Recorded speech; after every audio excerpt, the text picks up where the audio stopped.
নমস্কার।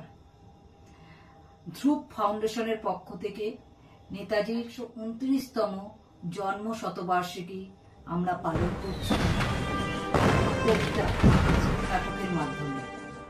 আমার প্রথম নিবেদন গৌতম মন্ডল। গড়তে স্বদেশ প্রাণবাজি, তিনিই তো বীর নেতাজি। গড়তে স্বদেশ নিবেন ভাগ, সুভাষচন্দ্র নামটি তার। অস্ত্র জয়হীন, দিল্লি চলো দিলেন ডাক। নেতাজি আজ সঙ্গে থাক। 23শে জানুয়ারি এলো দিন, জন্মদিন। স্বাধীনতার জন্য নেতাজি আজ ধন্য। ভারতবাসী ভুলবে না করুণা, বীর নেতাজি নামটি তার। এই বাংলার অহংকার। নেতাজি আজ কোথায় রে বাসীর অন্তরে? জ্বালাও দ্বীপ, বাজাও, নেতাজি আজ সঙ্গে থাক। নমস্কার। উপস্থিত সকলকে আমাদের প্রণাম, ভালোবাসা, ধন্যবাদ।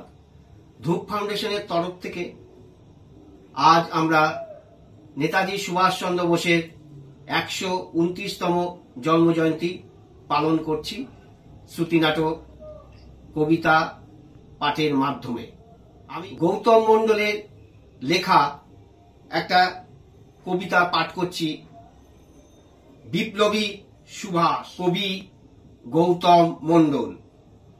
গড়তে স্বদেশ যে ছেলেটা, বাজি প্রাণ, দিল্লি চলো দিল্লি চলো, উঠল গেয়ে গান। গান ছিল তার মুক্তি খোঁজার, গান ছিল জয় হিন্দ। ভুলবে না কেউ ভারতবাসী তোমার আজাদ হিন্দ। সেই ছেলেটার নাম জানো তো? বুক ভরা উচ্ছ্বাস, বাংলা মায়ের বিপ্লবী বীর নেতাজি সুভাষ। তোমরা যদি রক্ত দাও স্বাধীনতা পাবে, গর্জে ওঠে ডাক দিয়ে যায় সেই ছেলেটা কবে। আনতে দেশের স্বাধীনতা, কদম কদম পা, নাচবে কাঠই মুক্তি হেতা। আয়না দেখা যায় নির্ভীকতার মুক্ত প্রতীক, ইংরেজদের ত্রাস। জয়ের মালা গলায় পড়ে বর্ষ ইতিহাস। বললে কথা পুরোই না তার অনন্ত আফসোস। সেই ছেলেটাই বীর নেতাজি সুভাষ চন্দ্র বোস। আপনার সাথে দেখা হলো। খোকা হলো কবে? তবে খালি হাতে এসেছে কেন? মিষ্টি কোথায়? আরে না না, খোকা হবে কি? আমার তো এখনো বিয়েই হয়নি। আরে ইয়ে করার কি আছে? অত লজ্জা পেলে হয়? এই রে, যাকে আপনার শরীর ভালো? কালো? এতদিন পরে মনে হলো আমি কালো? না না, আমি তা বলিনি।